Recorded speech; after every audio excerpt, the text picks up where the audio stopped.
verdadera y anda coqueteando con cualquier quimera. Ponga pues muchísima atención y aprenderse a todos la lección.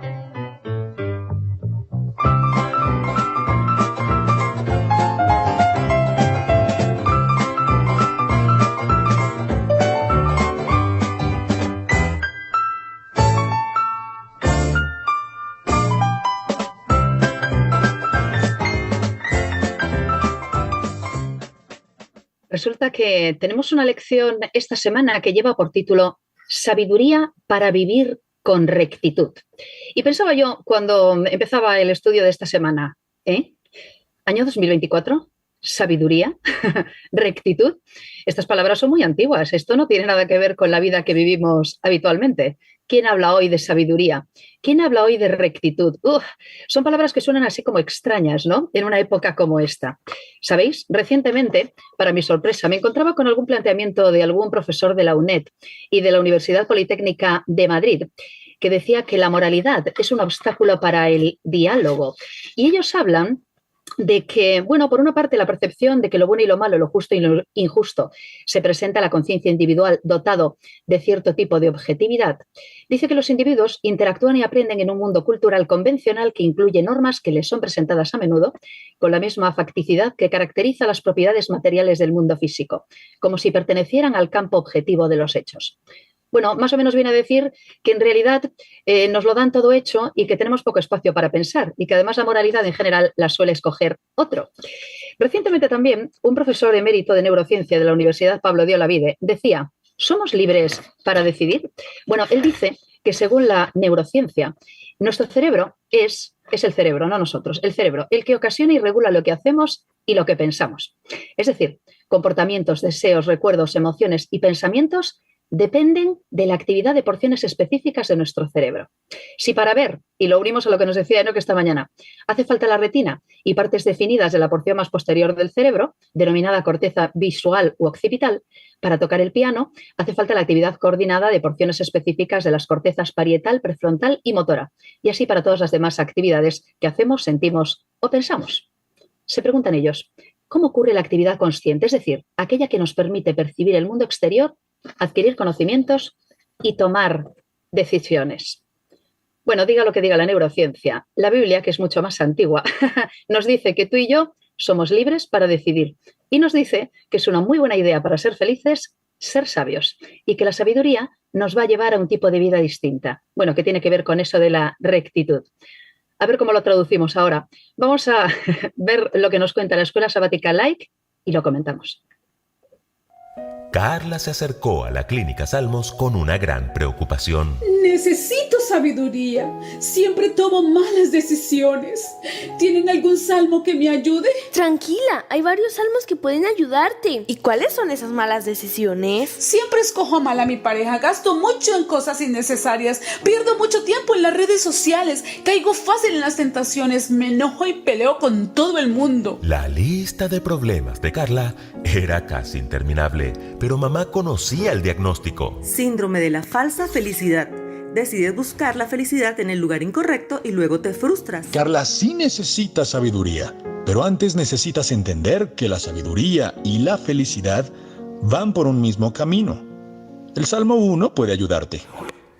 Lección 8. Sabiduría para vivir con rectitud. Generalmente se piensa en la felicidad y en la sabiduría como dos cosas distintas, como si para alcanzar la felicidad existiera un camino y para alcanzar la sabiduría existiera otro camino. El camino de la felicidad lo relacionamos con dinero, posesiones, logros académicos, éxito laboral, una pareja encantadora. ¿Son buenas esas cosas? Sí, pero no son suficientes para alcanzar la felicidad. El camino de la sabiduría lo relacionamos con la inteligencia, la pericia, el conocimiento, la buena toma de decisiones. ¿Son buenas esas cosas? Sí, pero tampoco son suficientes para alcanzar la sabiduría. Oigan bien, hay salmos que fueron escritos para ayudarnos a vivir sabiamente. ¿Saben cómo se llaman? Salmos sapienciales. Y el primero de ellos es justamente el Salmo 1. ¿Cómo empieza? Con la palabra feliz. Feliz el hombre que no sigue el consejo de los malvados, ni va por el camino de los pecadores, ni hace causa común con los que se burlan de Dios, sino que pone su amor en la ley del Señor y en ella medita noche y día. Eso significa que lo primero que hace todo el libro de Salmos es decirnos que para ser felices tenemos que amar y temer a Dios. ¿Y qué escribió Salomón en el libro de Proverbios? Que el principio de la sabiduría es el temor del Señor. ¿Lo notan? Es un mismo camino. Sabiduría es amar y temer a Dios, y amar y temer a Dios nos da la felicidad. Por eso la pregunta de esta semana es, ¿qué nos enseñan los salmos acerca de lo que es vivir con sabiduría? En primer lugar, sabiduría es seguir las instrucciones del camino. Hoy día, cuando no conocemos el camino para llegar a algún lugar, ¿qué hacemos? Poner el GPS. ¿Y qué debemos hacer con las instrucciones del GPS? Seguirlas al pie de la letra. Correcto, pero nunca falta el que cree saber más que el GPS y dice: El GPS está mal, me está mandando por la ruta más larga. Tomaré la autopista. Pero el GPS sabía lo que el hombre no sabía. En la autopista había un gran accidente que tenía el tráfico detenido y lo iba a retrasar 2 horas. El camino hacia la sabiduría no es como una autopista por donde van casi todos. El camino hacia la sabiduría es más bien como esas vías alternas que solo conocen los conductores expertos, por donde toca ir más lento y estar más atento a las instrucciones, pero es un camino seguro. Oigan bien. El Salmo 119, que es el más largo de todos, comienza al igual que el Salmo 1 con el término hebreo Esher, que traduce feliz, dichoso o bienaventurado. Dichosos los perfectos de camino, los que andan en la ley del Señor. Pero esa no es la única coincidencia. Ambos usan el término derek para comparar la vida con un camino, y el término Torah, que es la ley del Señor, como el secreto para andar bien por este camino y alcanzar la felicidad, la dicha, la bienaventuranza. ¿Lo notan? En el camino de la vida, la Biblia es nuestro GPS y la Torá, los mandamientos de Dios, son las instrucciones que nos llevarán de forma segura a la felicidad. Eso es sabiduría, guardar los mandamientos de Dios. Muchos son los que van a toda velocidad por la autopista del adulterio, de la mentira, de la codicia y tienen graves accidentes en la vía, donde terminan padeciendo ellos y sus familias. Pero nosotros vamos por la ruta que nos indica nuestro GPS. A veces el camino se hace tan largo como el Salmo 119, pero es el camino seguro. Bien dice la instrucción 165 de ese mismo Salmo: mucha paz gozan los que aman tu ley, y no hay para ellos tropiezo. En segundo lugar, sabiduría es saber contar nuestros días. Los salmos no solo usan la metáfora del camino para describir nuestra vida, también usan otra metáfora que no es muy agradable, pero que es muy cierta: la metáfora de la hierba. ¿Cómo es la vida de la hierba? Muy frágil y muy corta. Exacto. El Salmo 102, de autor anónimo, compara la vida con hierba. El Salmo 103 de David hace lo mismo. Y en el Salmo 90, Moisés compara la eternidad de Dios con la transitoriedad del hombre, diciendo que nuestros días son como sueño, como la hierba que crece en la mañana. En la mañana florece y crece, a la tarde es cortada y se seca. Añade que los días de nuestra edad son 70 años, y si en los más robustos son 80 años, con todo su fortaleza es molestia y trabajo, porque pronto pasan y volamos. ¿Ya sacaste tus cuentas? ¿Has usado un timer alguna vez? Alexa, pon un timer de 8 minutos. 8 minutos. Empieza ahora. Si imaginamos a Dios poniendo un timer de 80 años cuando nacimos, ¿cuánto le queda a tu timer? Para algunos tal vez ya sonó la alarma y Dios les está dando tiempo extra. Para otros la alarma estará cerca, otros estarán por la mitad y los más jóvenes sentirán el alivio de estar apenas empezando la vida. Pero recuerden, la hierba a veces es cortada antes de tiempo. Por eso Moisés en el versículo 12 nos da un gran consejo: enséñanos de tal modo a contar nuestros días que traigamos al corazón sabiduría. ¿Lo notan? Sabiduría no es solo seguir las instrucciones del camino. Sabiduría también es aprender a contar nuestros días, tener conciencia de la fugacidad de la vida y volvernos a Dios ya. ¿Por qué? Porque cuando nos volvemos a Dios, Dios cambia el timer a un tiempo infinito que ni aun la muerte podrá detener. Yo soy la resurrección y la vida. El que cree en mí, aunque esté muerto, vivirá. Y todo aquel que vive y cree en mí, no morirá eternamente. Y en tercer lugar, sabiduría es entender las pruebas y las tentaciones.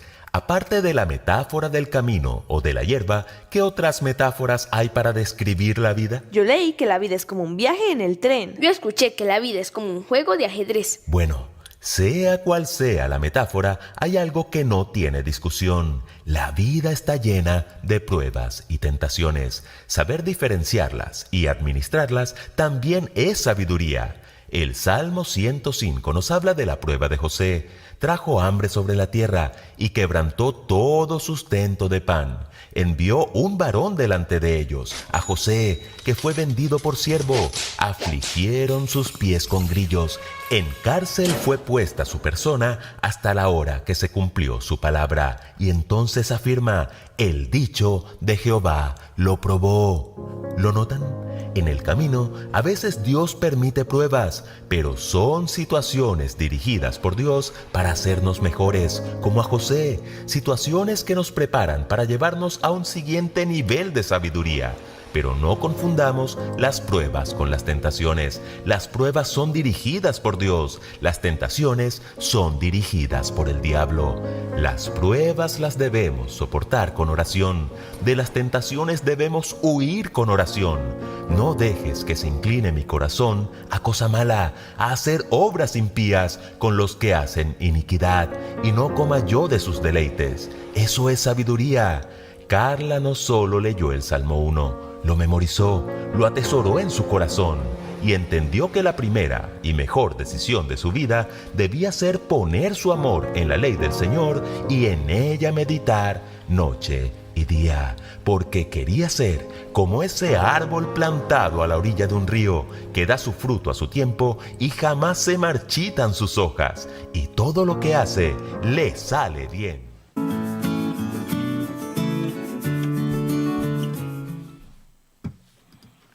Muy bien, espero que ahora podamos actualizar el asunto, porque de lo contrario a lo mejor nos quedamos con un discurso que tiene un montón de tiempo y que tendría a lo mejor una visualización diferente a la que a lo mejor yo me encuentro en el siglo XXI. Y está por ahí nuestro hermano Ángel que se... Me he colado. Me he colado en el programa otra vez. Veo que evidentemente es difícil resistirse a lo bueno, es normal. Hoy está Juanfra, te vas a enterar. Pero estoy en la silla de Juanfra, porque todo viene en la silla, todo viene en la silla. De verdad, Soy capaz de darte patadas por debajo de la mesa. Bueno, a ver cómo nos planteamos esto. Veamos. Claro, a mí ya no me gusta que empecemos poniendo sabiduría por un lado, felicidad por otro, porque entonces ya nos liamos para comenzar, y yo quiero tirar para empezar por ahí y bueno, que podamos ir interactuando pues a medida que vayamos avanzando con las ideas que se nos ocurran. Yo querría que pudiéramos hacer una aplicación personal de esto, ¿de acuerdo? Que me contéis cuál es vuestra valoración personal del asunto, ¿de acuerdo? Y bueno, qué conclusiones hemos podido sacar, porque la Escuela Sabática Live nos ha hecho un buen resumen así de un poco los principios que nos plantea la lección, pero por eso yo he empezado por otro lado, ¿no? Diciendo, espera un momento, vamos a actualizar este asunto. La lección nos dice en algún momento, en estos tiempos modernos, obtener sabiduría parece no ser tan deseable como alcanzar la felicidad. La gente prefiere ser más feliz que sabia, dice. Sin embargo, ¿podemos ser verdaderamente felices y vivir una vida plena sin la sabiduría divina? Los salmos afirman claramente que no. Lo bueno es que no se nos pide que elijamos entre la sabiduría y la felicidad. La sabiduría divina trae la verdadera felicidad. En la Biblia dice, ni la sabiduría ni la felicidad son un concepto abstracto, sino una experiencia real. Se encuentran en la relación con Dios, que consiste en reverenciar, alabar, encontrar fortaleza y confiar en Dios. Claro, lo que pasa es que a mí esto me plantea algún que otro problema, porque hay mucha gente creyente que no me plantea la vida cristiana como una vida feliz. o que me ha planteado el tema de la rectitud, por eso yo me peleaba un poco con el asunto, como una vida que efectivamente me lleva por un camino de renuncia, de sufrimiento, ¿verdad? De tristeza, de luto y bueno, algo que a mí no me gusta, no me parece deseable. Yo necesito encontrar una traducción que me resulte más útil y, perdón por lo que voy a decir, más apetecible. No sé si me hago entender. Porque aquí estamos hablando de otra cosa. Resulta que yo me pongo a leer los salmos y descubro ya desde el Salmo 1 que lo ideal es andar en los caminos de Dios, que lo ideal es conocer los preceptos de Dios y que eso me va a traer sabiduría y me va a traer felicidad. Y los salmistas piden camino, iluminación, luz, piden encender otra vez las luces y, haciendo alusión a lo que nos decía Enoch al principio, ver, ¿verdad?, el camino por el que vamos a transitar y mirar en la dirección correcta. Yo necesito eso, necesito una panorámica iluminada, algo que me saque de todo esto. Por cierto, también me peleo con un asunto, y hablemos, por favor. Sí, dicen que la sociedad actual quiere ser feliz, y resulta que están todos con atención médica, están todos con atención psicológica y psiquiátrica, y resulta que ahora me encuentro con que la generación juvenil, ¿verdad, Enoch?, tienen cada vez más problemas de salud mental, están cada vez y se sienten más solos, y resulta que tienen un montón de dificultades que la gente de mi generación a los 15 no tenía, teníamos otras, pero tanto no. Y no requeríamos de toda esa ayuda profesional, incluso para solucionar los asuntos emocionales. O sea que lo estamos haciendo todos mal, en un sentido y en el otro. ¿Cómo encontrar el punto de encuentro? ¿Por dónde empezar? José, ¿por dónde vamos? Vamos allá.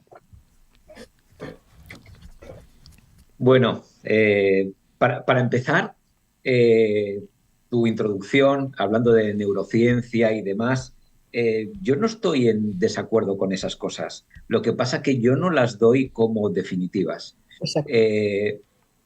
Podemos hablar de la tendencia al alcoholismo, por ejemplo, que unos pueden tener y otros no. Unos pueden poder salir con los amigos y tomarse algo de alcohol y ya está, quedar en ese ambiente social, y otras personas que necesitan eso precisamente para socializar y para avanzar en su vida. Hay tendencias. ¿Qué es lo que ocurre?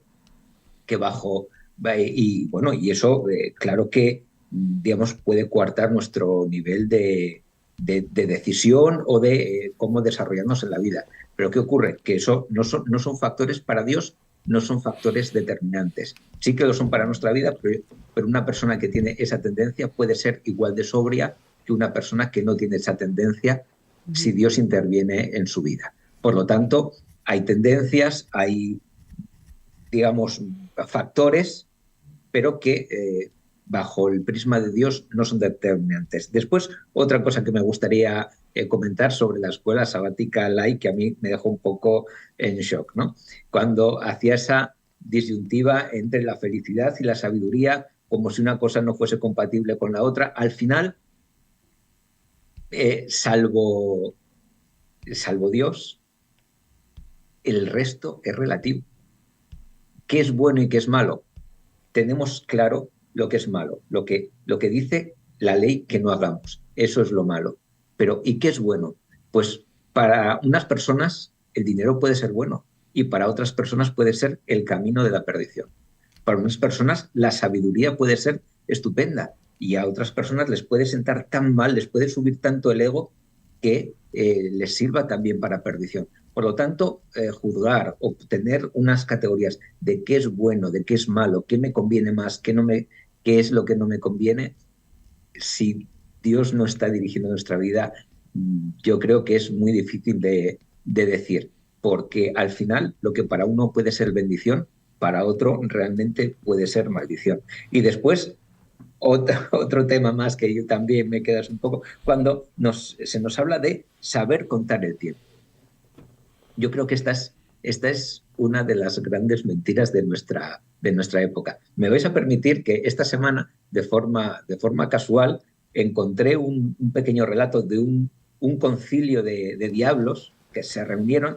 Bueno, vamos a ver cómo podemos arrastrar a la humanidad para que no se salve. Vamos, y bueno, ahí cada uno exponía su idea hasta que el diablo más anciano, que decían que sabía más por viejo que por diablo, se puso en pie y dijo: mirad, todo lo que habéis dicho es estupendo, Pero yo os propongo una idea, y es que inculquemos a los hombres la idea de la eternidad, de que son eternos, de que no se va a acabar su tiempo, de que tienen todo el tiempo del mundo, que no hace falta que vayan a los pies de Jesús ahora, que no hace falta que busquen la salvación ahora, porque hay tanto tiempo, hay tantas cosas por hacer, la vida es tan larga. Y la vida puede ser tan larga como decía el texto bíblico, 70 años, 80 años, 90 años, pero también pueden ser 25, pueden ser 30. ¿Cuántas veces hemos conocido gente en nuestro entorno que por mucho que contase su tiempo, al final el tiempo se le echaba encima? Por lo tanto, yo creo que sí que hay sabiduría en contar el tiempo, sabiendo que el tiempo es ahora. Y bueno, esta es una pequeña introducción porque la escuela sabática, de verdad, que esta escuela sabática es muy profunda, es una escuela de vida. Y yo creo que nuestra generación y quizás las generaciones posteriores sí que van buscando esa felicidad, sí que van buscando ese vivir el momento, sí que van buscando, yo creo que, no sé si es la felicidad o el no pensar en los problemas que hay. No sé si esa felicidad es una especie como de droga que nos quita del entorno, porque lo decíamos otras semanas pasadas. Yo tengo salud, gracias a Dios, tengo trabajo, gracias a Dios, tengo una familia que me quiere y a la que quiero, gracias a Dios, estoy rodeado de amigos, pero puedo ser feliz teniendo guerras, como comentábamos al principio de la mañana, sabiendo que hay situaciones injustas, sabiendo que hay gente que se está muriendo de enfermedad, sabiendo que esta semana en Valencia ha ardido este edificio, se ha muerto. ¿Puedo ser realmente feliz? Si me abstraigo de todo, si me insensibilizo, sí. Pero un cristiano puede vivir insensible. Es cristiano si no siente, si no se compadece de los demás. Imaginaos el tema tan largo y tan extenso. Desde luego que sí. Y gracias por el guiño, es verdad, ¿eh? Un beso enorme a todas las familias en Valencia. Hemos estado todos esta semana, ¿verdad?, horrorizados con ese terrible incendio y, bueno, evidentemente nuestro corazón está con todas estas familias y esperamos que, bueno, después de haberse quedado sin nada, puedan encontrar también el alivio y el reposo y desde luego nos alegramos de la solidaridad también de todas las personas que se han puesto en marcha también para ayudarles y para ofrecerles el socorro necesario en estos momentos tan difíciles. Así que nuestra oración para con todas las familias en Valencia y para todos aquellos profesionales también que les han ayudado y que han solucionado pues, los primeros momentos del problema también grave. Juan Ángel, tu primera aproximación, vamos allá. Mi primera aproximación con esta lección de escuela sabática es que el orden está alterado. Porque cuando empecé a leer la lección de escuela sabática dije, oye, pero este es el llegadero del trimestre. Este es lo que Salmos nos tenía que haber llevado desde un inicio. Y cuando lees Salmos está en el primer versículo. Hablar de felicidad por seguir la ley de Dios está en el primer versículo. ¿Por qué el Salmo nos lo presenta en el primer versículo y la escuela sabática nos lo presenta en la octava? ¿Ah? Ha ido calentando. Sí, ¿verdad? Como que nos fue mostrando cuál es la naturaleza humana según Salmos, ¿verdad? Y luego nos plantea, ¡pum! Para esto es que tú tienes que entender. O sea que hemos estado dando vueltas 7 semanas para al final llegar mostrarnos aquí. El primer versículo del libro de Salmos. Entonces, ese orden, digo, ok, ¿por qué? ¿Por qué? Te preguntas por qué. Y cuando te haces el planteamiento del tema de sabiduría, el problema actual es que hemos confundido dos conceptos pensando que son lo mismo y realmente no es así. Es felicidad y placer. Hemos confundido esos dos conceptos.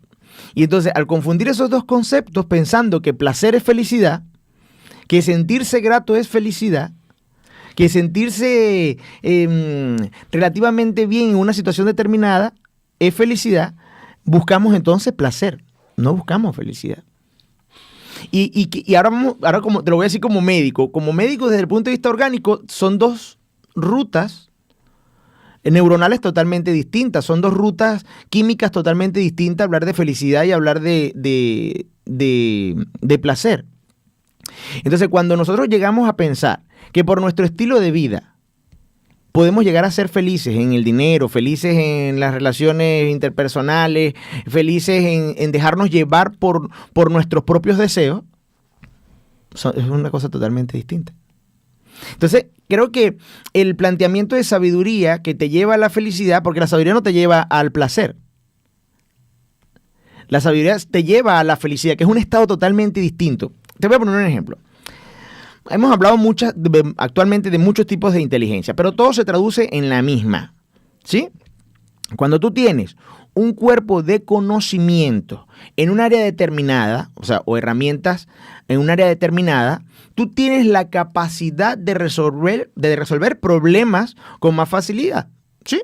Ahora, inteligencia emocional, inteligencia espiritual, inteligencia matemática, todas las inteligencias que tú quieras se traducen en lo mismo. Tener la cantidad de herramientas y recursos para poder resolver problemas. ¿Lo ves? Ahora, ¿por qué te llevo a esta situación? ¿Qué pasa cuando tú resuelves un problema? Tienes un problema, Juanfra, y resuelves ese problema por la herramienta que sea. Un problema matemático, un problema familiar, un problema emocional, y resuelves ese problema. Ahí radica el tema de felicidad. Pero ¿nace de dónde? De tener un cuerpo de conocimiento, de tener esos recursos precisamente para resolver esos problemas. Entonces, cuando tú buscas la ley de Dios, cuando tú buscas la palabra de Dios y te encuentras con que te suministra un cuerpo de conocimiento precisamente para resolver todos los problemas que prácticamente puedas pasar en tu vida, porque tú lees la Biblia y vas a encontrar herramientas financieras, herramientas psicológicas, mentales, emocionales, herramientas en relaciones interpersonales, herramientas en salud, herramientas, o sea, una cantidad de herramientas para casi todos los contextos de la vida que te llevan a resolver tus problemas. ¿Sí? Entonces, ¿y en qué se va a traducir la resolución de problemas? En la felicidad. Entonces, hablar de felicidad, buscar la felicidad sin tener el cuerpo de conocimiento, sin tener ese conocimiento que te proporciona la Biblia, sin tener ese conocimiento o esa sabiduría que te proporciona la ley, no existe. Por eso hay que hablar de que son dos cosas distintas. No, es parte de un proceso. Para poder llegar a la felicidad, es necesario ese conocimiento, es necesario ese conocimiento. Ahora, cuando tú no solamente lo sabes, sino que lo conoces, es muy distinto el conocimiento per se a solamente tener información. Porque el conocimiento es la información en una relación íntima, ¿sí? O sea, es poder llevarlo a tu vida. Entonces, cuando tú llevas la ley a tu vida, como un conocimiento aplicable para poder resolver tus problemas, vas a encontrar felicidad. Te lo puedo asegurar. Te lo puedo asegurar. Entonces, la escuela sabática nos trae un tema extremadamente profundo, pero que a la vez es extremadamente sencillo. Porque es como estaba escuchando a José Antonio. Hola, José Antonio. Cuando estaba escuchando a José Antonio en la reflexión, que a veces nos enfrascamos en pensar en el cristianismo como algo tan difícil y es tan solo ver a la serpiente. Era tan solo voltear a ver a la serpiente. Entonces, te escucho, Esther, cuando hablas de que algunas personas llegan a interpretar tener una vida cristiana como un fastidio. ¿Sí? ¿Lo ves? Como un sacrificio, como... ya va. Pero voy a seguir tu propia argumentación para llevarte la contraria. Y vamos a escuchar a Juanfra ahora y a Enoch, porque al final, porque nos van a quedar pocos minutos, vamos a intentar buscar lo que es la sabiduría y cómo efectivamente vamos a poder encontrar la rectitud. Pero fíjate, el problema es un problema de lenguaje, como siempre. Claro, porque resulta que no podemos sentir placer, ¿no? Porque el placer siempre es algo malo. Resulta que el diccionario me dice que placer es, acabo de buscarlo, goce o disfrute físico o espiritual producido por la realización o la percepción de algo que gusta o se considera bueno. Si yo considero que la ley de Dios es buena, puedo permitirme el lujo de sentir muchísimo placer al cumplirla. Claro, el problema es que al final volvemos a tener algunas ideas, ya me estás siguiendo porque yo te he entendido, pero tú me vas a entender también, porque si no, no nos vamos a explicar bien. Y es que al final seguimos teniendo el mismo planteamiento. Resulta que llevar una vida recta me va a producir felicidad. Resulta que lo que algunos consideran renuncia o locura me va a convertir en una persona sabia. Resulta que puedo ser tremendamente feliz y disfrutar de la vida siguiendo los caminos de Dios. Oh, ¿cómo? Puedo. Y de hecho, puedo vivir siendo pecadora y en un mundo de pecado, siguiendo la pauta que Dios me ha marcado. ¿Eso es posible? Bueno, Salmos me dice que sí, es algo bastante extraño y bastante curioso, pero me dice que puedo hacerlo. A lo mejor tenemos que darle más vueltas, porque es verdad. Esto tenemos que conseguir aplicarlo a nuestra vida cotidiana, a nuestra vida diaria. Juanfra, te estás mordiendo la lengua y luego le vamos a dar paso a Enoch y después interactuamos todos, ¿de acuerdo? Juanfra, cuéntanos. Es que me habéis abierto muchos frentes y no doy abasto para poder... Es que es largo, esto es largo. Claro. Largo. ¿Quién no quiere ser feliz? Porque esto es... ¿quién? Y sin embargo, cuando hablamos de felicidad, tendríamos multitud y cada uno daría una definición y una aportación diferente, porque es muy difícil de definir. Pero a ver si me sirve esto. Decía Groucho Marx, para que veamos un poco la evolución del concepto de felicidad, dice, la felicidad es muy sencilla, está hecha de pequeñas cosas, un pequeño yate, una pequeña mansión y una pequeña fortuna. Es decir, si esto es simple. Pero yo quiero recordar, como ya sabéis que me gusta mucho el cine, lo que pasa, por ejemplo, en Matrix. En Matrix recordáis el encuentro de aquel que traiciona, Cifra, uno de los operadores de aquella nave que está con Morfeo. Él traiciona yéndose con los malos, ¿no? Y en ese encuentro en el restaurante dice, recordáis, ¿no? No quiero saber nada, no quiero recordar nada. La ignorancia es la felicidad. Él prefiere, ¿no?, traicionar y que le borren todo, ¿no? Es una metáfora de lo que nos pasa hoy en día. ¿Cuánta gente dice, ay, ojalá no supiera esto? Y el salmista lo tiene meridianamente claro, lo tiene muy claro. ¿Por dónde pasa la felicidad? Lo decías tú, Ángel. Feliz el varón que no anduvo en consejo de malos ni estuvo en camino de pecadores. Estoy leyendo el Salmo 1, sino que en la ley de Jehová está su delicia. Pero es que hay muchos salmos en esta semana que nos van recordando un poco esta idea. El Salmo 128, feliz tú, que honras al Señor y le eres obediente, comerás del fruto de tu trabajo. Y quiero luego meterme en el tema del tiempo y todo eso que ha planteado José, pero fijaos, para el salmista está muy claro. Es feliz, con mayúsculas, aquel que integra a Dios en su vida, que cuenta con Dios en su día a día. A partir de aquí, seguramente podemos enredar más la madeja, hacerla el ovillo mucho más denso. Pero ese es el punto de partida. Entonces, ¿cuál es el tema de nuestra sociedad hoy? Aquello incluso que no se quieren enterar. Pues que buscamos en lugares equivocados. Que buscamos en la felicidad, seguimos en esa búsqueda permanente, pero la buscamos en diferentes caminos. Y el salmista dice, solo hay uno, que además es un camino, porque habla de andar, que es también algo que me parece fascinante. Es decir, ¿cuántas veces decimos, no, esto es cuestión de leer, es cuestión de comprender, es cuestión de hacer una tesis doctoral? Y el salmista dice, esto es cuestión de andar, es cuestión de moverse, es cuestión de integrar, es cuestión de experimentar, es cuestión de ir, ¿no? Y ahí también hay mucho de lo que discutir y hablar. Fíjate que de fondo me he puesto un sendero, que está iluminado precisamente por esa luz a la que aludimos, ¿verdad? Mucha paz tienen los que aman tu ley, dice también el Salmo 119, o sea, felicidad, paz, contentamiento, tranquilidad, sabiduría. Es un proyecto de vida muy chulo. Enoch, ¿por dónde te acercarías? Bueno, ahora precisamente lo difícil, después de todo lo que habéis dicho, es decir alguna otra cosa diferente. Así que no tengo nada diferente, pero sí que me gustaría hacer énfasis en algo. Bueno, Juanfra me ha quitado la idea de que la ignorancia es la felicidad, porque la Biblia nos está planteando algo totalmente diferente, y es como esa felicidad va unida a la sabiduría. Y a mí lo que me plantea es que Dios se debe tirar de los pelos, si es que tiene, porque nos conformamos con conceptos de felicidad muy pobres, muy pobres. Él no nos habla de que nos ofrece una felicidad momentánea o momentos de satisfacción. Él nos está ofreciendo una felicidad que supera lo que cualquier cosa en esta tierra nos puede ofrecer felicidad. Y nosotros nos conformamos con cosas puntuales como el yate, el coche, dinero, relaciones. Nos conformamos con eso como si eso fuera la felicidad que nos presenta Dios en su Biblia, en su palabra. Dios nos presenta una felicidad que aquí en la tierra se traduce con paz.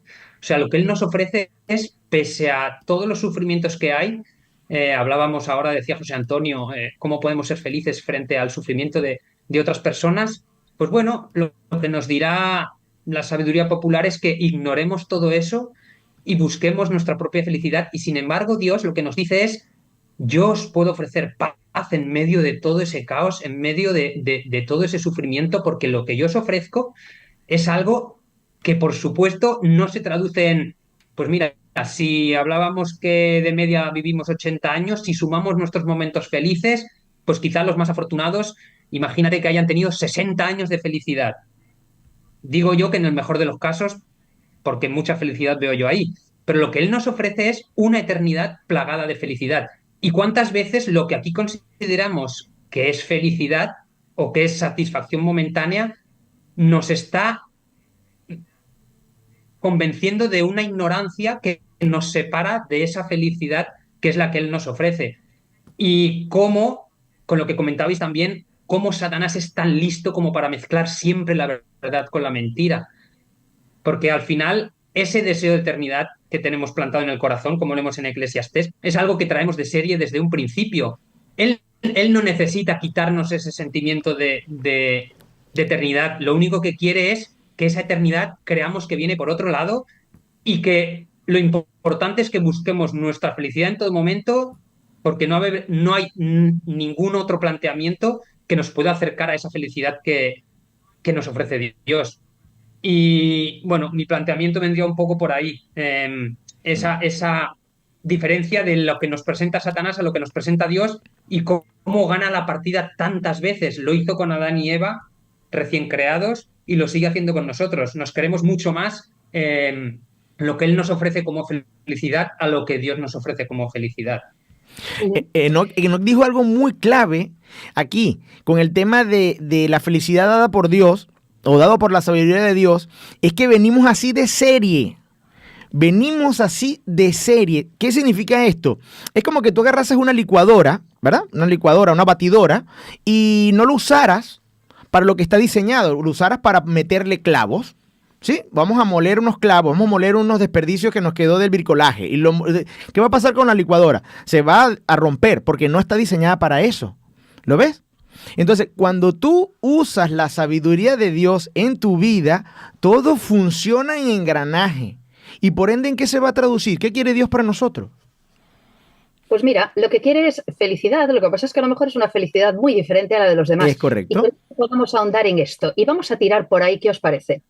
Salmos 1. Bienaventurado el varón, la dama, que no anduvo en consejo de malos, ni estuvo en camino de pecadores. Dice, sino que en la ley de Jehová está en su delicia, y en su ley medita de día y de noche. Salmos 112. Bienaventurado el ser humano que teme a Jehová y en sus mandamientos se deleita en gran manera. El hombre de bien tiene misericordia, gobierna sus asuntos con juicio, no resbalará jamás, dice también el Salmo. Salmos 128. Bienaventurado, feliz, todo aquel que teme a Jehová, que anda en sus caminos. Cuando camines el trabajo de tus manos, bienaventurado serás y te irá bien, etcétera, etcétera. Estamos hablando de que la felicidad se encuentra en el camino de Dios, en seguir sus mandamientos y en deleitarse en su ley.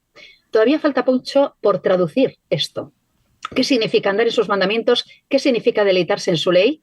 Cuando sabemos que hasta que Jesús vuelva vamos a seguir siendo pecadores y seguimos siendo imperfectos. Y es evidente que miramos a un lado y a otro y estamos cayendo continuamente. ¿Es posible que alcancemos este nivel de felicidad y de sabiduría hoy? ¿Lo podemos hacer? Salmos nos dice que sí. ¿Qué os parece? Sí. Y tendremos que convencer a la audiencia de que esto puede ser así. Sabes que, bueno, a mí me pasó algo muy particular el día de ayer. Estaba viendo las noticias con un grupo de amigos y estábamos viendo el tema de Valencia. Y yo hice un comentario que todo el mundo estaba, inclusive una de las compañeras estaba muy tocada por el tema de los desaparecidos y todo esto. Y yo dije, gracias a Dios, el incendio empezó a esa hora. Porque pudo haber sido peor. Pudo haber sido peor. Entonces, a veces el tema es cómo ves las situaciones. ¿Cómo ves las situaciones? A lo mejor en una misma situación yo puedo hallar paz, o puedo hallar esa felicidad, o puedo hallar unas situaciones totalmente distintas a lo que puede hallar otra persona que quizás no lleve esa percepción de la existencia de Dios, de un Dios misericordioso, de un Dios de amor, de un Dios que te proporciona una ley que refleja su carácter. Y entonces cuando no ves la bondad de Dios en cada situación terrible, no puedes llegar a tener esa felicidad. Entonces, tú comentas lo de que cómo llevar la ley en el día a día nos puede a nosotros dar felicidad. Sí, estoy totalmente seguro. Y a medida que leo más la palabra de Dios, me doy más cuenta que podemos ser felices en situaciones muy, muy, muy terribles. Y no felices porque te alegres de esa situación, sino felices porque logras obtener paz. Lo que pasa es que fíjate, y por favor, compañeros, ahora podemos interactuar sin que haya un orden. Claro, la idea es no hablar tanto a lo mejor de la situación difícil, que las hay, y de todo esto, sino del concepto, del planteamiento, ¿no? ¿Puede un estilo de vida, que solemos hablar mucho de esto, un estilo de vida adventista, o un estilo de vida cristiano, o un estilo de vida, ¿no? ¿Puede realmente esto darme felicidad? ¿Cómo puedo encontrar yo efectivamente el punto de encuentro? Porque hay gente que no lo encuentra, entre seguir los mandamientos de Dios, entre seguir la ley de Dios y efectivamente esa felicidad y además esa sabiduría que me va a hacer feliz. Bueno, es que decimos, estamos ¿de qué forma? Claro. Al 2024. Esther, decimos que no hay felicidad sin Dios. Primer axioma en el que encontramos un punto de común. Pero ahora decimos, camina en la ley de Dios. Y aquí ya, yo creo que cada uno podríamos estar necesitaríamos todo el resto del día, porque ¿qué significa la ley? ¿A quién le gusta que le pongan límites? ¿A quién le gusta que le ordene? ¿A quién le gusta que le pongan mandamientos, que le digan, que le estipulen, no, mira, haz esto, haz lo otro? ¿Para qué sirve la ley? Y es donde ya seguramente cada cristiano en un banco se situaría de manera diferente ante este tema. Pero el salmista lo tiene claro. ¿Qué querrá decir eso de integrar la ley de Dios, caminar por la ley de Dios? Pero es que la ley de Dios me da libertad. Y que a veces no integramos esos dos conceptos, ley y libertad. Si la ley lo que hace es coartarme, ¿no? Cualquiera que está fuera del entorno espiritual dice, es que vosotros tenéis muchas normas, es que el cristianismo, es que Dios te obliga, es que no, es que la iglesia tal, es que... Claro, enseguida nos vamos a eso porque a ninguno nos gusta. A lo mejor tienen razón, en según qué cosas. Pero a mí sí que me hace más libre que haya un precepto que diga, no mates a José Antonio. Por ejemplo. Claro. Por ejemplo, a mí me hace mucho más libre que le digan a Esther, José Antonio es tu hermano, por lo tanto tienes que amarle. A mí me hace más libre, me hace estar en un entorno, digamos, de más felicidad. ¿Cómo vemos la ley? Si la vemos restrictiva, es que la miramos desde los ojos del pecado. Pero es que tú lo acabas de decir, ya empiezan los problemas en el propio punto de inicio. ¿Que Adán y Eva eran libres antes o después de separarse de Dios? Alguien podría decir, no, ejercieron su libertad, pero ¿no acaso no eran más libres antes? Tenían 2 árboles para escoger, tenían esa opción. En el momento en que se separan de Dios, ya están en una única vía, ¿no? En una única dirección, no sé. Es que cambia su realidad. Pero... Entonces no se puede comparar porque cambia su realidad.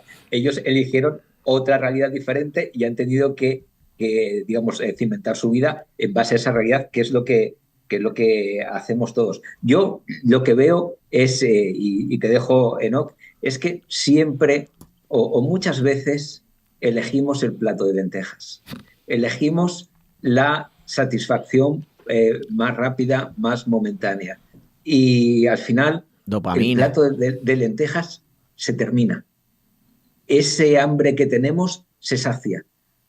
Pero el panorama que tenemos delante continúa igual. Por lo tanto, es un momento de saciedad y otra vez esa sensación de vacío.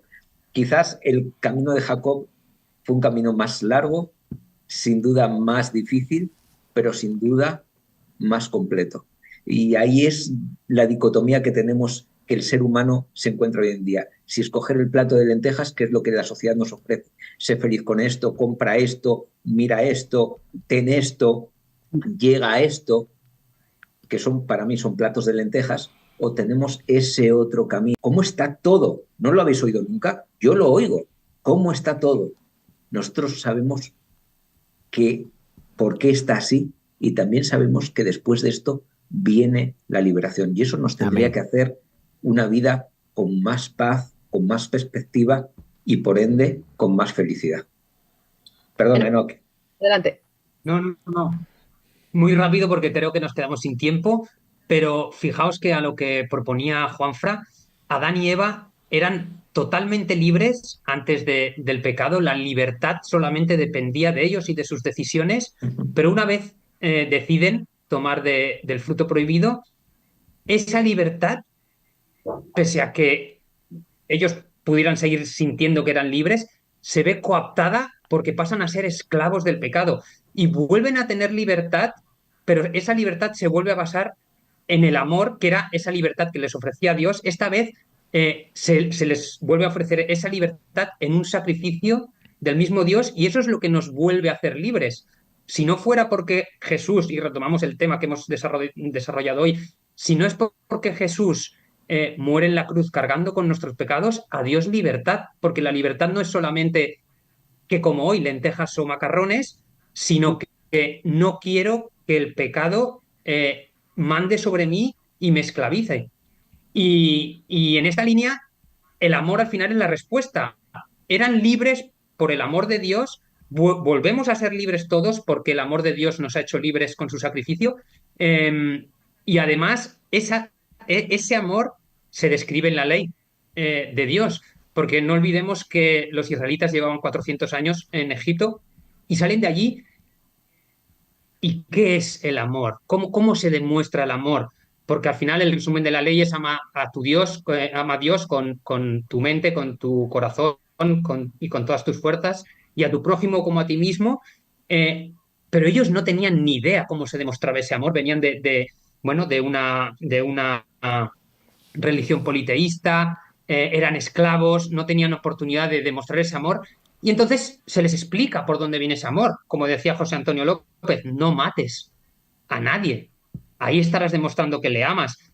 No tomes el nombre de Dios en vano. Ahí estarás demostrando que amas a Dios. Y al final, el secreto para poder ser felices y poder ser libres es el amor. Y ese amor está pues sintetizado, todo lo que se puede sintetizar en 10 palabras o en 10 leyes que evidentemente van mucho más allá.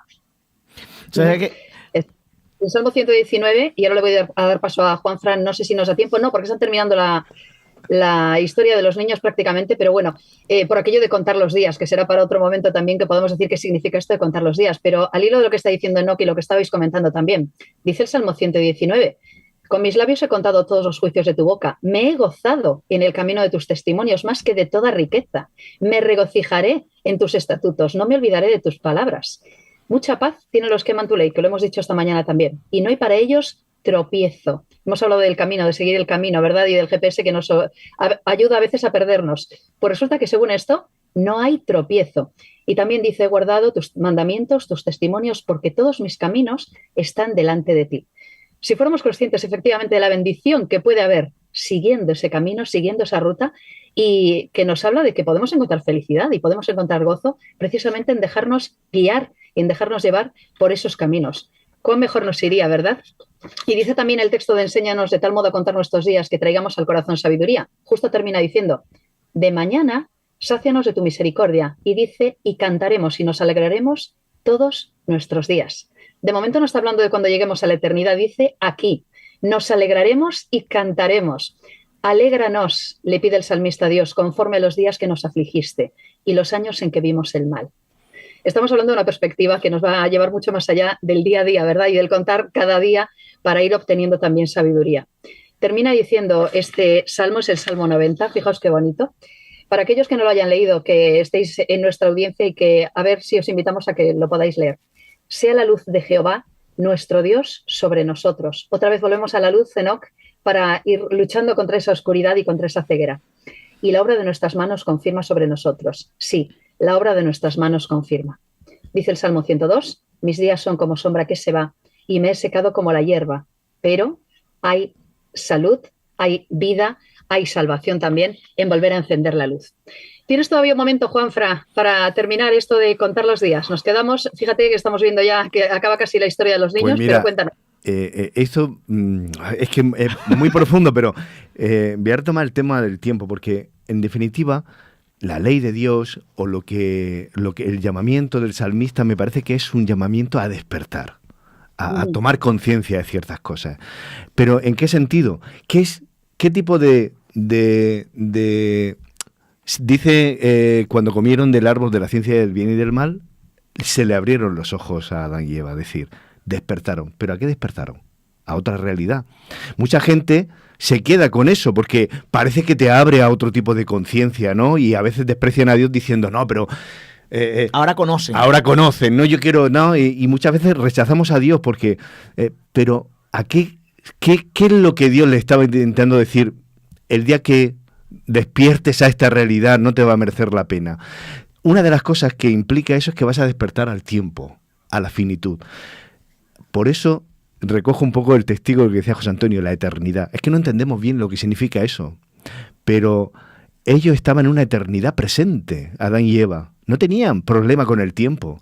Vivían en el presente. Y yo veo a mi perro, salvando las distancias, a él no le preocupa el futuro. Él vive el presente. Vive continuamente, disfruta del presente. Nosotros tomamos conciencia del futuro. ¿Y sabéis lo que pasa con eso? Que empezamos a tener miedo. Porque es algo que no controlamos. Y entonces trabajamos, nos fatigamos. Y eso que para muchos es una maldición, Dios lo que está diciendo es una consecuencia de separarte de mí.